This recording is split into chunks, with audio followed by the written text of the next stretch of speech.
Hello everyone, my name is Chandan Singh. So guys, ये the Hindu का tutorial है। देखते हैं किस बारे में है। देखिए यहाँ पर लिखा है सीड्स ऑफ होप। तो यहाँ पर ये सीड्स आपका नाउन है और ये जो ऑफ होप है ये आपका एक प्रेपोजिशनल फ्रेज है, छोटा सा है। और कभी भी याद रखिएगा जो प्रेपोजिशनल फ्रेजेस होते हैं यानी कि जो प्रेपोजिशन से शुरू होते हैं और यहाँ पर कोई ना कोई वर्ड होगा, ये फ्रेज बन जाता है। ये दो काम करते हैं, ये एडजेक्टिव का काम करते हैं और एडवर्ब का काम करते हैं। तो एडजेक्टिव का मतलब क्या है कि किसी नाउन के बारे में कुछ बताएगा। तो सीड्स के बारे में बता रहे हैं, कैसा सीड्स? तो उम्मीद का सीड्स, ऑफ होप, आशा के सीड्स, ऐसा। एडवर्ब होगा तो किसी वर्ब के बारे में बताएगा, तो अगर यहाँ पर कोई वर्ब होता और वहाँ पर प्रेपोजिशनल फ्रेज लगा होता तो हम फिर वर्ब से रिलेट करके देखते हैं, फाइन। चलिए तो आगे देखते हैं। यहाँ लिखा है कि साइंटिफिक कंसेंट या कॉन्सेंट जैसे प्रोनाउंस करें, must dictate product availability to farmers and consumers. अब यहाँ पर हमें इस मस्ट को देखना है। मस्ट हमारा मॉडल ऑक्सिलरी वर्ब है, तो इससे पहले जो होगा वो क्या होगा? हमारा सब्जेक्ट होगा। ये रहा सब्जेक्ट, ये रहा हमारा मॉडल, उसके बाद ये इसका मेन वर्ब है जो ये वर्ब का बेस फॉर्म है। तो साइंटिफिक कंसेंट का मतलब क्या है कि भाई जितने भी जो साइंस से रिलेटेड लोग हैं वो एक तरीके से सहमति दे दें कि हाँ भाई ये चीज़ अच्छा है, उसको कंसेंट कहते हैं।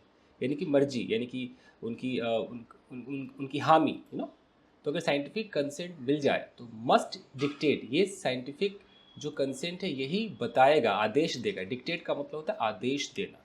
ऑफिशियल अथॉरिटी में जो कोई आदेश देता है वो डिक्टेट होता है। यही डिक्टेट करेगा किस चीज़ को? Product availability. अवेलेबिलिटी मतलब कितना अवेलेबल है, तो प्रोडक्ट की जो अवेलेबिलिटी है टू फार्मर, टू लगा है मतलब यहाँ तक। तो ये जो अवेलेबिलिटी है ये फार्मर्स तक या कंज्यूमर तक जाएगा नहीं जाएगा, इनको अवेलेबल इनको होगा नहीं होगा, क्योंकि टू से पता चल जाता है कि अच्छा ये इनके पास जाएगा। तो ऐसे हम अंग्रेजी को समझते रहते हैं। तो डिपेंड करता है किसके कंसेंट पर? साइंटिफिक कंसेंट पर। यहाँ तक एकदम क्लियर हो गया हो। आगे देखें। अब देखिए, फाइन। अब लिखा है कि after years of being in Limbo. देखिए ये इन लिम्बो अच्छा है, स्पोकन में भी यूज़ कर सकते हैं। इन लिम्बो का मतलब कुछ ऐसा होता है कि जैसे आप हैं और आपको पता नहीं चल रहा मैं क्या करूं ना करूं, ये काम करूं ना करूं, एक तरीके से आप सोच में पड़े हुए, हाँ ना हाँ ना हाँ ना की स्थिति बनी हुई है, इसको इन लिम्बो कहते हैं। तो after years of being in Limbo, तो देखिए कभी भी जब प्रेपोजिशन आएगा दोस्तों तो उसके बाद आपकी मजबूरी होती है कि जो आपका वर्ब होता है उसमें आईएनजी लगाना है। गो होगा तो गोइंग हो जाएगा, ईट होगा तो ईटिंग हो जाएगा, बी है तो बीइंग वाला यूज़ करेंगे। तो बहुत साल, years of being in Limbo, इस लिम्बो में होने के बाद, लिम्बो मतलब इस दुविधा में होने के बाद कि ये करूँ कि ना करूँ, देयर इज़ अ सर्ज। अब there is a surge, surge का मतलब होता है कि कोई चीज़ अगर ऐसे ज़्यादा हो जाए उसको सर्ज कहते हैं ना, ऊपर की तरफ जाए। तो देयर इज़ अ सर्ज, किस चीज़ की सर्ज है? ऑफ ऑप्टिमिज्म, यानी कि उम्मीद, आशा। आशा जो है उसका सर्ज ज़्यादा है, एक सर्ज ऑप्टिमिज्म का अराउंड DMH11। अराउंड का मतलब है कि चारों तरफ। ये जो ऑप्टिमिज्म है, जो आशा निकल कर आया है, किसके किसके लिए है? DMH11 के लिए। अब DMH क्या है 11 वो देखते हैं।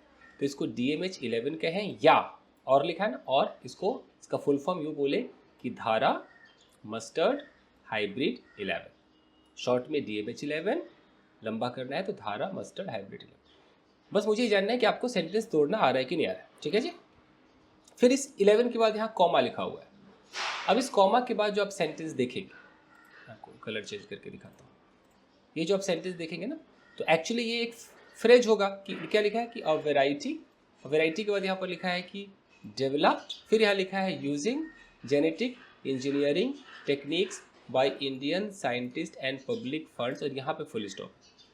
तो हम इसको क्या समझेंगे? ये हम समझेंगे कि ये जो है ये अपोजिशन है। इस DH11 के बारे में, धारा मस्टर्ड हाइब्रिड 11 के बारे में बता रहा है कि क्या है ये? एक वेराइटी है, एक प्रकार है, वेराइटी है। अब वेराइटी के तुरंत बाद यहाँ पर लिखा हुआ है डेवलप्ड, तो ये थर्ड फॉर्म अचानक क्यों आ गया भाई? इसको बोलते हैं पास्ट पार्टिसिपल फ्रेज। हम इसको अगर लॉन्ग करें तो हमें बोलना होगा विच वाज डेवलप्ड, समझ रहे? तो ये वेराइटी के बारे में कुछ बता रहा है। कौन सी वेराइटी? वही वेराइटी जिसको डेवलप किया गया। अब फिर यहाँ वर्ब में ING क्यों आ गया? तो ये आपका प्रेजेंट पार्टिसिपल है, देख रहे हो। तो उसको डेवलप किया गया यूजिंग, इस्तेमाल करके, किसका इस्तेमाल करके, जेनेटिक इंजीनियरिंग टेक्निक्स। ये अब उनका एक टेक्निकल चीज़ होगा कि जेनेटिक इंजीनियरिंग, यानी कि जीन्स के साथ आप छेड़छाड़ करो, इसका जीन उसमें ट्रांसफ़र कर दो, ये इंजीनियरिंग टेक्निक के द्वारा इस वैरायटी को बनाया गया है। यानी कि धारा मस्टर्ड हाइब्रिड को कैसे बनाया गया, ये एक वैरायटी है, वो वैरायटी है जिसको डेवलप किया गया। कैसे बनाया गया, किसका इस्तेमाल करके, जेनेटिक इंजीनियरिंग का इस्तेमाल करके, यानी कि जीन्स का इधर से उधर करके बनाया गया। किसके द्वारा, बाय इंडियन साइंटिस्ट के द्वारा, और पब्लिक फंड उसमें लगा है, एंड पब्लिक फंड, पब्लिक का पैसा लगा है। एकदम क्लियर हुआ कि नहीं, बताइए कैसे बताएंगे आप, कमेंट करके बताइएगा। चलिए आगे देखें, इसको मिटा दो। चलिए, तो सेंटेंस को जिसको तोड़ना आ गया वो भैया अंग्रेजी में कुछ ना कुछ कर लेगा, और खाली न्यूज़ पढ़ दिया तो न्यूज़ पढ़ने से क्या होगा, सेंटेंस आपकी समझ में आना चाहिए। चलिए आगे देखते हैं, और इतने आसानी से नहीं आता है, इसमें आपको ना सालों लग जाएंगे, गारंटी सालों लग जाएंगे। यहाँ से देखते हैं, the genetic engineering appraisal committee, इतना बड़ा ये नाम है, शॉर्ट में क्या बोलते हैं, GEAC। अब कॉमा करके लिखा हुआ है, ये जैसे यहाँ कॉमा करके जब लिखा होगा ना तो समझ लीजिए कि इसके बारे में कुछ बता रहा है, इसको एपोजिशन कहते हैं, एक्स्ट्रा इन्फॉर्मेशन है। क्या है ये GEAC, ये है अपेक्स रेगुलेटर, अपेक्स मतलब सुप्रीम, सबसे बड़ा ये रेगुलेटर है, and N arm of the environment ministry, जो एनवायरमेंट मिनिस्ट्री होगा उसका एक भुजा है। ये नहीं होगा तो बड़ी प्रॉब्लम हो जाएगी। ये रेगुलेट करता है, मॉनिटर करता है GEAC, कि हम क्या पास करें ना पास करें, क्या सही है, क्या एनवायरमेंट मतलब बाहर तक जाना चाहिए, लोगों तक पहुंचना चाहिए, फार्मर तक, कंज्यूमर तक पहुंचे नहीं पहुंचे, ये तय करता है, रेगुलेट करता है। अच्छा जी, हो गया ये। फिर कॉमा है, लिखा है कि लास्ट वीक यहाँ पर है cleared.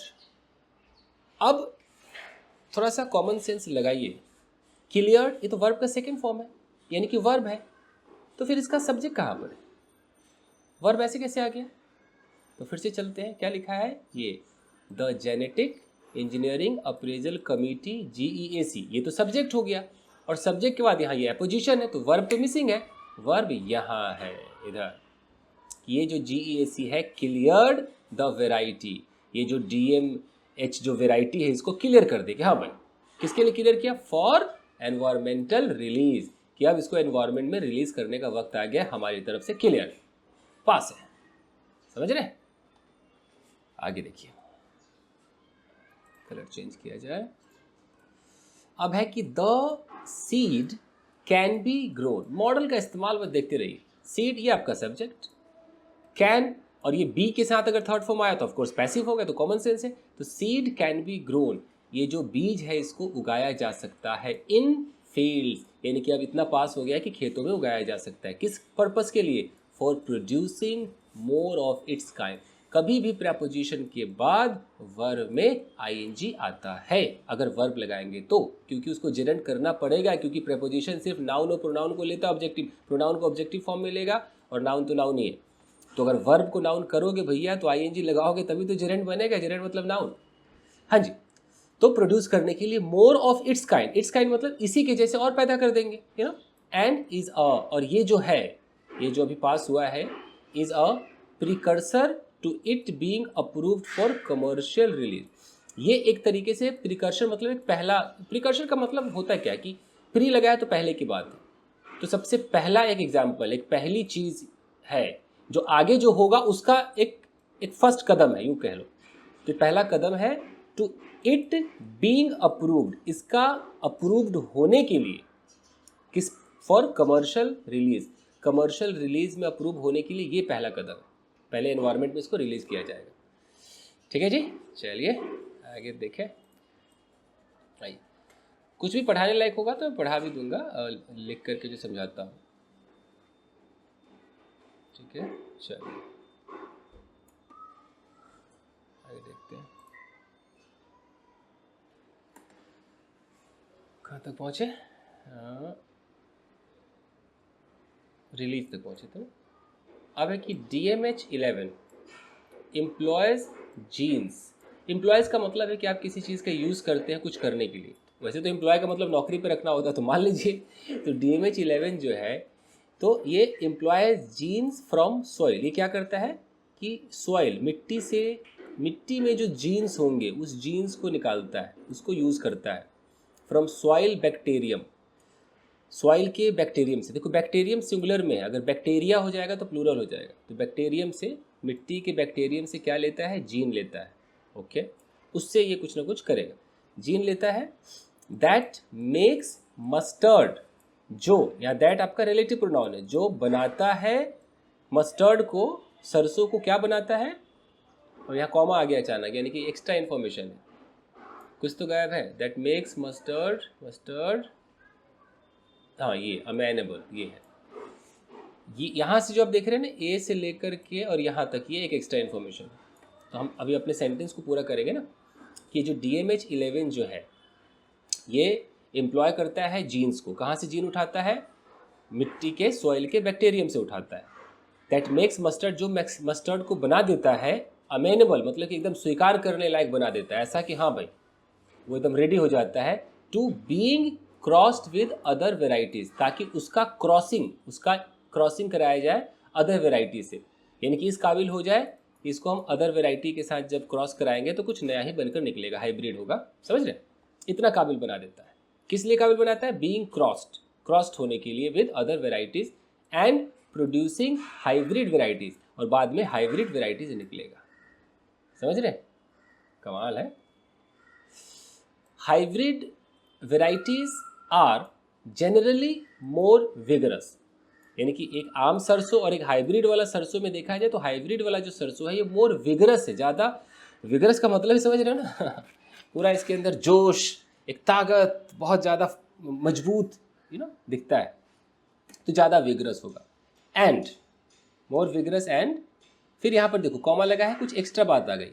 In the case of mustard, mustard के केस में, फिर यहाँ कॉमा है, एन ऑयल सीड। मस्टर्ड क्या है, तो एक ऑयल सीड है, मतलब यहाँ मस्टर्ड को बता भी रहा है कि मस्टर्ड क्या क्या, क्या होता है, मस्टर्ड एक ऑयल सीड है। फिर यहाँ कह रहा है कि मस्टर्ड के केस में ये ज़्यादा से ज़्यादा विगरस है। एंड, अब इस एंड के बाद हमें ये देखना है, ये विल किसके लिए आया होगा, इसका, ये तो वर्ब हो गया, हेल्पिंग वर्ब है, तो इसका सब्जेक्ट कहाँ पर है, hybrid varieties are generally more vigorous. एक बात बोला, एंड फिर जब हम फ्यूचर की बात करेंगे तो हमें विल लगाना होगा। मेरे कहने का मतलब मैं यूँ समझा दूँ आपको, देखिए अगर मैं कहता हूँ कि आई लव यू, मैं तुमसे प्यार करता हूँ, ये मेरा प्रेजेंट इंडेफिनिट है। अब मैं इसमें एंड जोड़ दूँ, अब मुझे बोलना है कि अब मैं फ्यूचर में भी तुमसे प्यार करूँगा, तो मुझे फिर दोबारा आई नहीं बोलना, मुझे फ्यूचर का कुछ लगाना होगा, फ्यूचर का विल लगाऊंगा, एंड विल लव यू। ऐसे सेंटेंस होता है, जैसे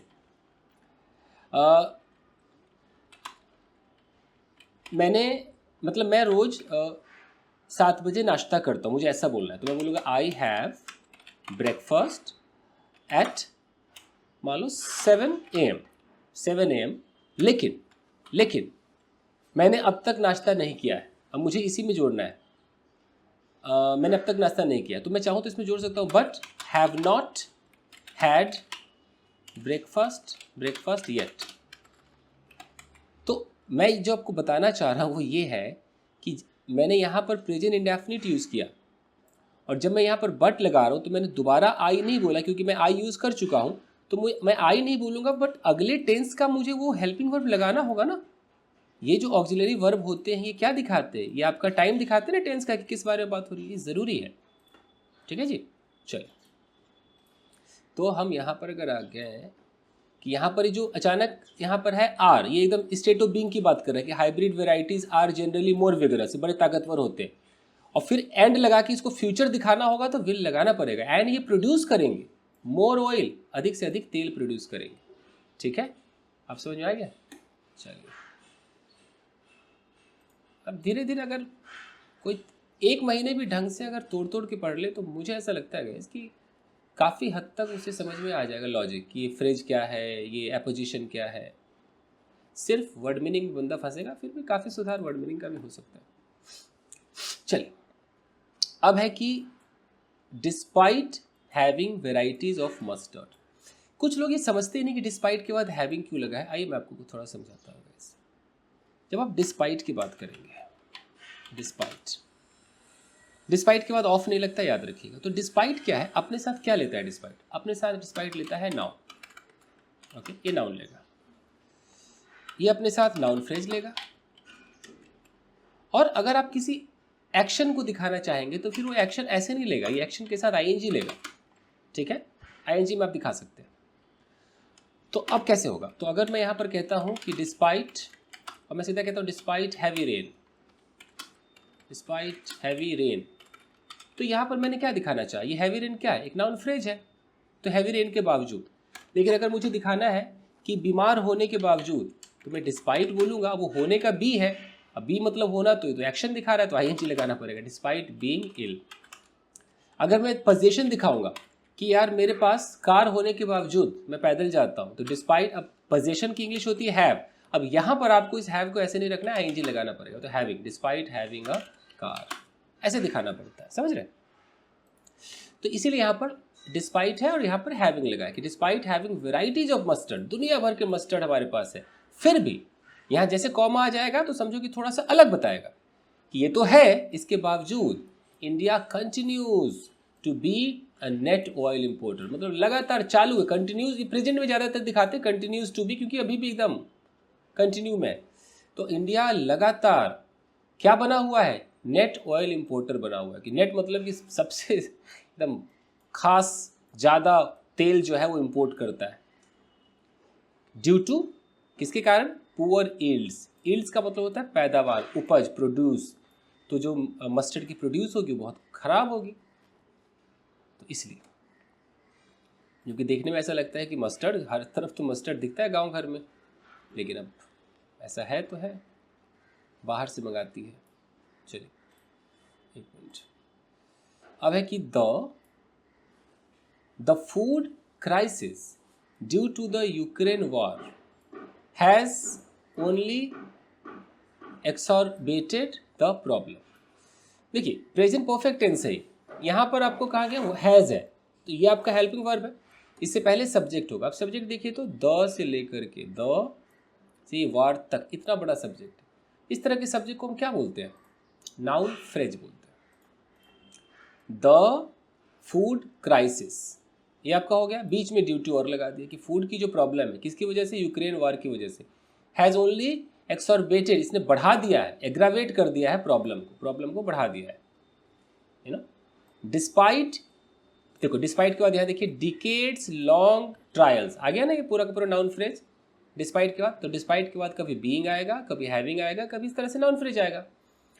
डिकेड्स मतलब दशकों, लॉन्ग ट्रायल का मतलब दशकों तक लंबे लंबे ट्रायल्स चले, एक्सपेरिमेंट हुआ होगा, प्रयोग हुआ होगा। तो इसके बावजूद mustard hybrids have not made it to Indian farmers. इतना सब कुछ हुआ उसके बावजूद मस्टर्ड की जो हाइब्रिड्स है, ये देखो मेड इट टू का मतलब क्या होता है? कि मेड इट टू का मतलब होता है कि अगर मैं बोलूँ कि I have made it to film industry, यानी कि मैं सक्सेस पा गया हूँ, मैं इधर घुस गया हूँ, मतलब यहाँ तक मैं पहुँच गया हूँ, कहीं पर पहुँच जाना फटाफट। तो मैं ये है कि जो मस्टर्ड हाइब्रिड्स है have not made it to Indian farmer, ये इंडियन फार्मर तक पहुँचे नहीं, ये जो हाइब्रिड वाला मस्टर्ड है। क्यों? Because of activists opposed to genetic modification technology. Because of का मतलब है की वजह से, किसकी वजह से? एक्टिविस्ट, जो समाज सुधारक होते हैं। तो एक्टिविस्ट अपोज टू, यहाँ अपोज थर्ड फॉर्म क्यों है? यहाँ पर हम हु मान करके चल सकते कि who oppose to genetic modification. Genetic modification का मतलब है कि जीन का आदान प्रदान जो करते हैं उसको जेनेटिक मॉडिफिकेशन करते हैं। इस टेक्नोलॉजी इन प्रिंसिपल मतलब साधारण रूप से, समान रूप से इस प्रॉब्लम की वजह से उन्होंने अपोज किया। एंड सम फार्मर्स ग्रुप्स, कुछ किसानों के जो ग्रुप है, दैट बिलीव, दैट मतलब जो मानते हैं, देम टू बी डेंजरस, तो उसको डेंजरस मानते हैं। देखो ये टू बी क्यों आ गया, इसको भी थोड़ा सा देख लीजिए। Believe them to be dangerous होता क्या है? ये आपका बिलीव है, बिलीव फलाना, टू बी चिलाना, ठीक है, सिंपल सा फंडा है। जैसे मैं बोलूँ कि I believe this job to be dangerous, यानी कि मैं भैया ये मेरा मानना है कि जॉब डेंजरस है। इसका अगर मैं थोड़ा सा और तोड़ दूँ आसान बना दूं तो ऐसे होगा कि आई बिलीव, उसके बाद मैं दैट लगा सकता हूँ, I believe that this job is dangerous. तो जब इज डेंजरस हम ऐसे बोलते हैं, दो टुकड़ा करना पड़ा ना, एक टुकड़ा आई बिलीव, फिर यहाँ पर दैट लगा के और यहाँ पर एक क्लॉज हमें लगाना पड़ा। तो इसको आसान करने के लिए आपको क्या करना है कि सीधा आई बिलीव फलाना टू बी चिलाना, ये याद रखना है। क्योंकि मेरा मानना है कि तुम इंटेलिजेंट हो, तो I believe you will be intelligent. तो ये न्यूज़पेपर वगैरह में ज़्यादा चलता है। ओके, शी इज़, और अगर इसको थोड़ा ऐसे कर दे, थोड़ा पैसिव की तरह कर दे कि ऐसा माना जाता है कि, तो she is believed to be very cruel, माना जाता है कि बहुत क्रूअल है भाई, ये है जी। ठीक है, चलिए थोड़ा सा और बचा है और देख लेते हैं। 50% हो गया है, आइए हटाया जाए। हाँ, यहाँ पर लिखा है कि वाइल, स्पीड कम हो गई, while several top scientists and agricultural experts have cheered. एक मैंने आपको कई बार बताया है दोस्तों कि जब वाइल से सेंटेंस शुरू होगा तो ये भी कहीं ना कहीं कंट्रास्ट को दिखाता है। कैसे दिखाता है देखिए, एक नियम है न्यूज़पेपर का कि अगर वो वाइल से सेंटेंस को शुरू करेगा, वाइल के बाद अगर एक सेंटेंस देगा तो ऑफकोर्स एक कॉमा आएगा, और कॉमा के बाद फिर एक और सेंटेंस आएगा, एकदम हर रोज आपको मिलेगा ये। तो इसका मतलब है कि इधर अगर वो बोलेगा आम तो इधर बोलेगा इमली, कुछ अलग बात बोलेगा। जैसे यहाँ पर देख लीजिए वाइल, अब वाइल की हिंदी जो भी समझो, हालांकि, माना कि, जैसा कि, जो समझो, वाइल सेवरल टॉप साइंटिस्ट, बड़े बड़े जो टॉप लेवल के साइंटिस्ट हैं, एंड एग्रीकल्चरल एक्सपर्ट्स, जो एग्रीकल्चर में एक्सपर्ट होते हैं, वो जो हैं, हैव चीयर्ड, उन्होंने बहुत स्वागत किया है, चीयर किया है द जीईएसी अप्रूवल को, कि भाई उसने अप्रूव किया है तो उसका बहुत स्वागत किया है। फिर भी कॉमा का मतलब अब कुछ अलग, ये आम है तो इमली होना चाहिए, फिर भी द सेलिब्रेशन और टू बी म्यूटेड, इसके बाद भी जो सेलिब्रेशन है, जो आप खुश हो रहे हैं ना, और टू बी का मतलब होना चाहिए, म्यूटेड रूप में होना चाहिए। म्यूटेड रूप का मतलब क्या है कि शांत होना चाहिए, अभी शोर नहीं मचाओ। अब शोर क्यों नहीं मचाओ, आगे देखते हैं।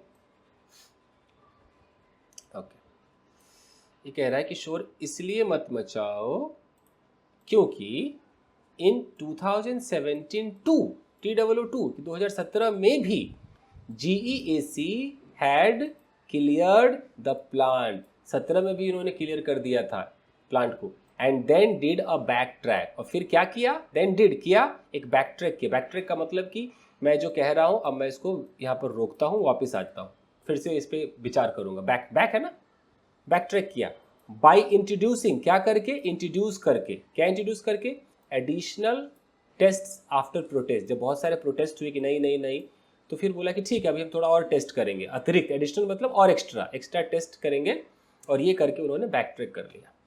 तो इसलिए खुश मत हो, क्या पता कहीं दोबारा बैक ट्रैक ना हो जाए। इन 2009 में क्या हुआ कि GEAC had cleared BT brinjal, हो सकता है इस तरह का कोई ब्रिंजल पे भी कुछ काम किया हो, नाम बीटी ब्रिंजल उसका रख दिया गया है, तो उन्होंने कुछ बीटी ब्रिंजल का भी कुछ ऐसा ही जेनेटिक कुछ किया होगा चेंज, उसको भी क्लियर कर दिया, कॉमा करके लिखा भी हुआ है एपोजिशन में कि बीटी ब्रिंजल क्या है, और ट्रांसजेनिक, ट्रांसजेनिक का मतलब है कि जिसके जीन्स के साथ आप छेड़छाड़ करते हो, ट्रांसजेनिक है। फूड क्रॉप, ऐसा ब्रिंजल जीन विन में बदल करके कुछ नए टाइप का ब्रिंजल होगा, तो उसको भी क्या किया था, क्लियर किया था, only to be overruled by the UPA government. ये एक स्टाइल है लिखने का, ये तो इसका मतलब तो हो गया कि इसलिए क्लियर किया था ताकि यूपीए गवर्नमेंट के द्वारा ओवर रूल हो जाए, मतलब कि उसको रोक दिया जाए, एक तरीका है। कहने का मतलब है कि जैसे ही बीटी ब्रिंजल को क्लियर किया तो यूपीए के गवर्नमेंट ने ओवर रूल कर दिया। ओवर रूल सुना होगा, ऐसे किसने बोला, I object my lord, objection over ruled, फिल्मों में सुना होगा, यानी कि ऑब्जेक्शन को काट दिया जाता है, ओवर रूल, हटो अभी बैठो, तो सरकार ने मना कर दिया। अगेन आफ्टर प्रोटेस्ट, और ये भी हुआ प्रोटेस्ट के बाद, बहुत सारा जब प्रोटेस्ट हुआ तो हुआ, धरना प्रदर्शन हुआ।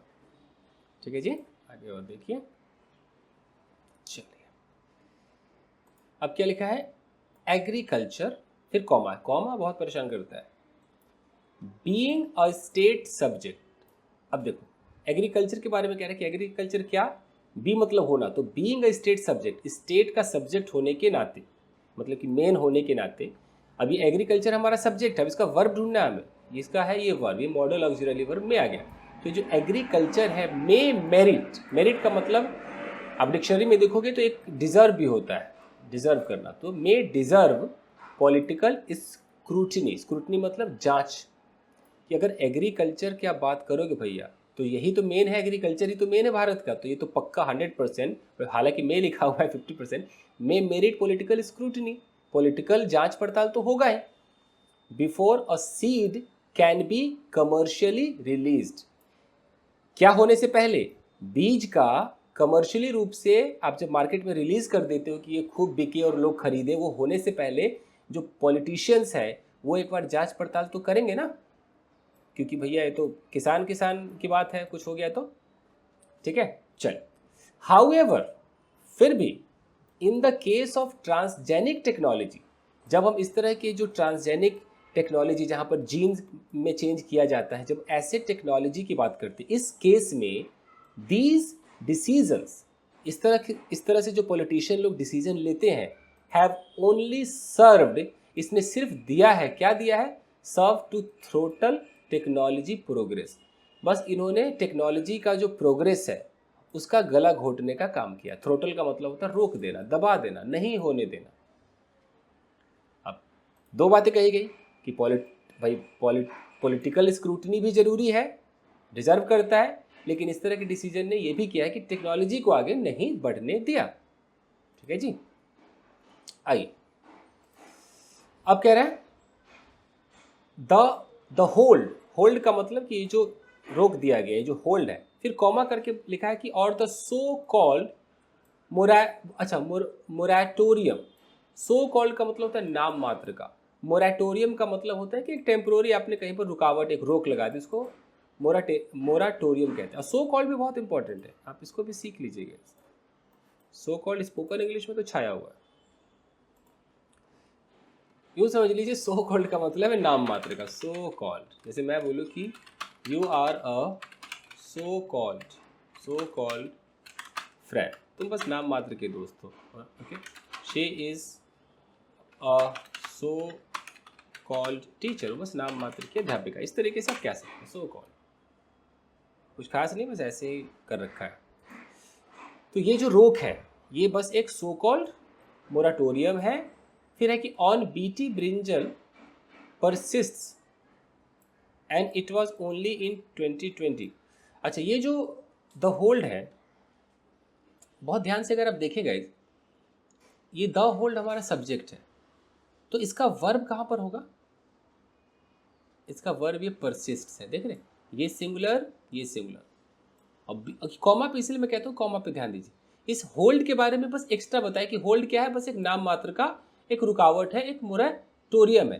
और ये जो होल्ड है किस चीज़ पर होल्ड आया, तो प्रेपोजिशन भी लगा दिया कि जो बीटी ब्रिंजल पे जो होल्ड आया था, कि रोक दिया गया था कि ब्रिंजल को मार्केट में नहीं लाना है, ये जो होल्ड है परसिस्ट, ये अभी भी है, and it was only in 2020, 2020 में था, दैट जीईएसी अप्रूव्ड, 2020 में जीईएसी ने अप्रूव कर दिया था फ्रेश फील्ड ट्रायल के लिए कि आप खेत में ट्रायल तो करें, लेकिन होल्ड हो गया। Which were in effect repetitions of earlier test, अब है कि which were in effect repetition of earlier test.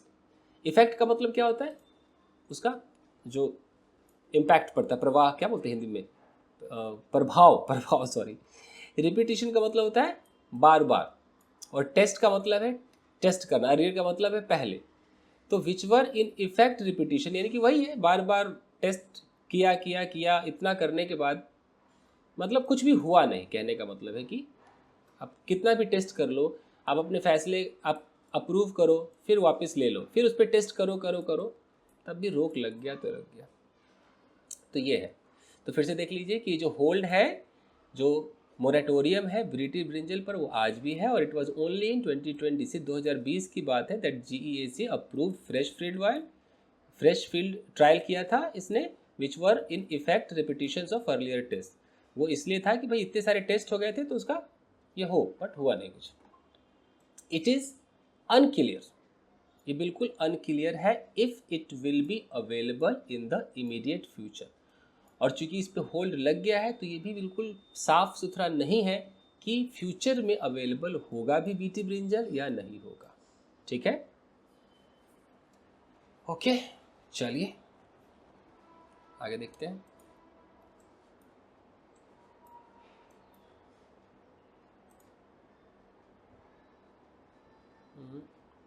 यहाँ तक है फ्यूचर, आगे देखिए। द बर्नास या बार्स्टर सिस्टम कॉमा, और इसके बाद ये सब्जेक्ट हो गया, तो यहाँ लिखा है कि यूज्ड इन DMH11, यानी कि ये जो सिस्टम है बर्नास और बर्स्टर सिस्टम का इस्तेमाल किया गया। यहाँ यूज का मतलब है विच वाज यूज्ड या विच वर यूज्ड, किसमें, DMH11 में ये यूज़ किया गया। तो ये सब्जेक्ट हमारा, ये तो एक्स्ट्रा इन्फॉर्मेशन है, तो ये सब्जेक्ट है, इसको एक ही माना गया है। बर्नास यहाँ पर बीच में हाइफन दिया, मतलब एक माना गया, सिस्टम है ना, एक सब्जेक्ट है ये, तो इसलिए यहाँ पर इज लगा है, ये इसका वर्ब है। तो ये जो बर्नास बर्स्टर सिस्टम यानी कि जो जीन का आदान प्रदान जो भी होगा, इज प्रॉमिसिंग, प्रॉमिसिंग मतलब कि ज़्यादा अच्छा, बेहतरीन को प्रॉमिसिंग कहते हैं, काफ़ी अच्छा है, बट ऑलरेडी आउटडेटेड, लेकिन ये आउटडेटेड है, अभी यूज़ में नहीं है। अगर इस सिस्टम से आप काम कर रहे हो तो ये सिस्टम ठीक नहीं है। अब लिखा है कि given that cutting edge technology such as, ये जो भी एक नाम है CRISPR इज इन वो। पहले तो इस गिवन को समझिएगा। गिवन का मतलब होता है देखते हुए। जैसे देखिए, थोड़ा सा आपको यहाँ से समझाता हूँ। गिवन का मतलब है कंसीडरिंग।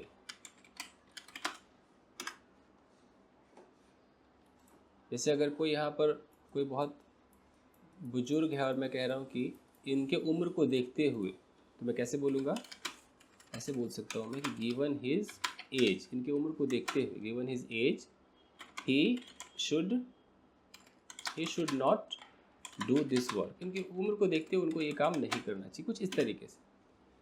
तो गिवन का मतलब कुछ भी देखते हुए, तो मुझे लगता है यहाँ उसी सेंस में यूज़ किया गया है गिवन का। जैसे लिखा हुआ है कि कहा गया कि चूँकि आउटडेटेड हो गया है, तो गिवन दैट, इसको देखते हुए कटिंग एज टेक्नोलॉजी, जो कटिंग एज का मतलब है जो एडवांस टेक्नोलॉजी, जैसे कि ये CRISPR जो है, ये जो टेक्नोलॉजी है इन वोग, ये अभी फैशन में, वोग का मतलब कि अभी ट्रेंड में ये चल रहा है, यू नो, फाइन। अब है कि DMH11 alone may not be the Panacea. अब DMH11 अगर पास हो भी गया तो ये अकेला नहीं हो सकता है पेनेसिया। पेनेसिया का मतलब होता है रामबाण, यानी कि सबका एक उपाय। तो ये बिल्कुल भी पावरफुल, उतना बेहतरीन नहीं हो सकता है for India's edible oil crisis. India में जो खाने के जो तेल को मंगाया जाता है, तो क्राइसिस है ना, मंगाया जाता है, तो उसके लिए ये एकमात्र तो ये इलाज नहीं हो सकता है। And rather represents a platform technology, और ये रिप्रेजेंट करता है एक ऐसे प्लेटफॉर्म टेक्नोलॉजी को दैट रिक्वायर सीड कंपनीज, कि भैया ये एक ऐसी टेक्नोलॉजी है जहाँ पर सीड कंपनी को इन्वेस्ट करना पड़ेगा, requires seed company to invest and develop their own hybrid, उनका अपना हाइब्रिड डेवलप करना पड़ेगा। तो थोड़ा मुश्किल तो है, हाउएवर फिर भी the uncertainty around regulatory policy, ये जो अनसर्टेनिटी का मतलब क्या होगा पता नहीं, यू नो, ये जो अनसर्टेनिटी है किसके चारों तरफ मंडरा रही है, रेगुलेटरी पॉलिसी के चारों तरफ, जो रेगुलेट करता है, जो पॉलिसी होता है ये करे, इसके चारों तरफ जो ये अनसर्टेनिटी है, किससे रिलेटेड, रिगार्डिंग सीड डेवलपमेंट, ये सीड के डेवलपमेंट से रिलेटेड जो है, तो ये जो अनसर्टेनिटी, ये सब्जेक्ट हो गया हिंडर्स दिस। तो इस तरह की अनसर्टेनिटी है कि कैसा पॉलिसी आएगा, रेगुलेटरी पॉलिसी, ये ना करे वो करो, दुनिया भर की बातें हैं सीड बनाने के लिए, तो ये कहीं ना कहीं इस चीज़ को हिंडर करता है, रोक देता है। टू सिग्नल ट्रांसफॉर्मेशन, इस तरह के ट्रांसफॉर्मेशन को हरी झंडी दिखाने के लिए the government must second the approval, second का मतलब समर्थन करना, गवर्नमेंट को अवश्य ही समर्थन करना चाहिए अप्रूवल का बाई GEAC, कि GEAC ने तो अपनी तरफ से अप्रूवल कर दिया है, अब भाई सरकार देखेगी ना, पॉलिटिकल स्क्रूटनी वो देखेगी, उनको अप्रूव कर देना चाहिए। एंड रिस्टोर द सिस्टम, और सिस्टम को वापस एकदम ऐसा कर, रिस्टोर का मतलब कि ऐसा कर देना चाहिए कि हाँ बस चालू हो जाए। वेयर बाय, यानी कि वेयर बाय का मतलब बाय विच, जिसके द्वारा scientific consent rather than political consideration, जिसमें जो साइंटिफिक कंसेंट है, साइंस क्या कहता है, साइंस की मर्जी क्या है, रेदर देन का मतलब है कि अपेक्षा, किसकी अपेक्षा, पॉलिटिकल ये जो कंसिडरेशन है, सोच विचार है, ये नहीं चाहिए, साइंटिफिक जो कंसेंट है वो determines the availability, scientific consent तय करता है कि कितना availability of products to farmer, farmer के पास जाएगा और कंज्यूमर के पास जाएगा। ठीक है जी, बस ये है। चलिए guys, thank you very much, ये हो गया और मिलते हैं अगले एपिसोड में गाइस। वीडियो को लाइक कीजिएगा। Thank you guys.